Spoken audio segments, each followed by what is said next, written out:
जय गरबा गजानन। नमस्कार मित्रों, હું આપનો લોક સાહિત્યકાર તથા હાસ્ય કલાકાર નરેન્દ્રસિંહ વાઘેલા મારી યુટ્યુબ ચેનલ લોક સાહિત્ય ગુજરાતમાં આપ સૌનું હાર્દિક સ્વાગત કરું છું।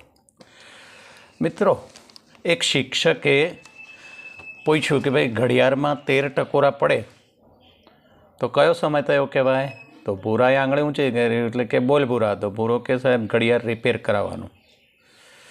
એક ભાઈએ સાંજે એની ઘરવાળીને ફોન કર્યો અને કે મહેમાન આવે છે એટલે જમવાની તૈયારી રાખજે। ઓલો સાંજે ઓફિસેથી ઘીરે ગયો તો એની ઘરવાળી નાહી ધોઈને તૈયાર થઈને સજી ધજીને બેઠેલી। ઓલો કે તૈયાર છે ને બધું રેડી? એટલે કે હાવ રેડી, તમે ફટાફટ નાહી લો ને તૈયાર થઈ જાઓ, આપણે રેસ્ટોરન્ટમાં જમવા જવાનું। કે તમે હસીને પાછી એમ કહે છે કે તમે ખરા છો, સરપ્રાઈઝ દો છો અને કહેતાય નથી। અને ઓલાનું મોઢું તો કૂતરું કોશ જગાડી ગયું એમ થયું। હવે પહેલાંની પત્નીઓ કે પતિ ઘરે આવે પછી ખાતી હતી અને અત્યારની પત્નીઓ પતિ લાવે તો ખાય, આ કહેવત થઈ ગઈ છે। પ્રેમ લગ્ન કરી અને એક છોકરો ઘીરે આવ્યો ને રાત્રે એની પત્નીને કે લાવો એક ગ્લાસ પાણી દો, એટલે એની પત્ની ગ્લાસ ભરીને પાણી લઈ આવી અને પાણી લઈને આમ સામે આવીને ઊભી રહી છે ને ઓલે હોઈ ગયો। એ ગ્લાસ પકડીને પત્ની આખી રાત ઊભી રહી અને બીજે દી ઉઠ્યો એટલે ઓલો રાજી બહુ થયો અને એટલું બોલ્યો કે હો બોલો શું જોઈએ તમારે? એટલે બોલી કે છૂટાછેડા પૂરી કરો વાત।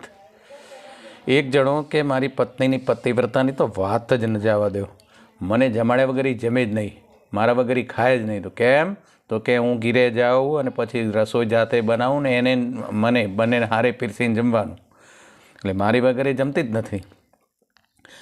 ગ્રાહક એક છોકરું દુકાને બેઠું હતું મીઠાઈની, એટલે ગ્રાહકે જઈને પૂછ્યું કે બેટા મીઠાઈની દુકાન તો તારા બાપાની જ છે ને? તો કે હા।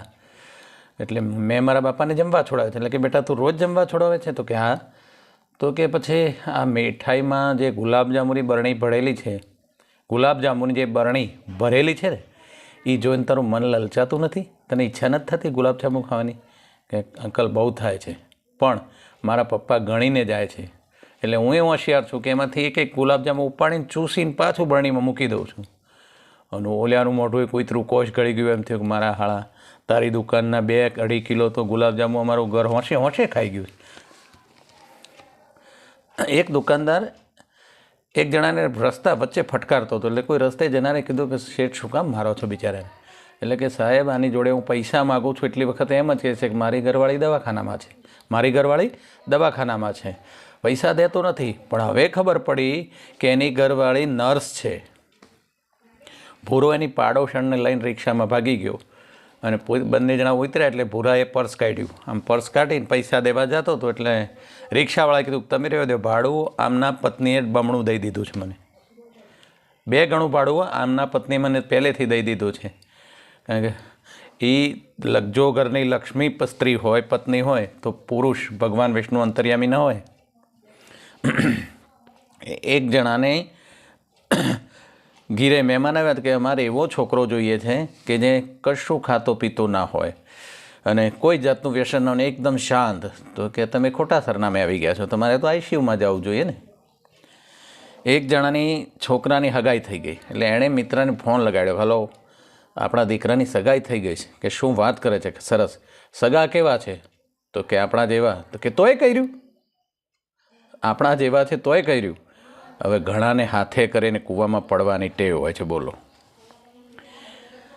એક ઉંદર ઝાડ ઉપર ચડી ગયું અને વાંદરો બેઠો રહ્યો ડાળ માથે, એટલે એ બોલ્યો કે તું ઉપર કેમ આવ્યું છે?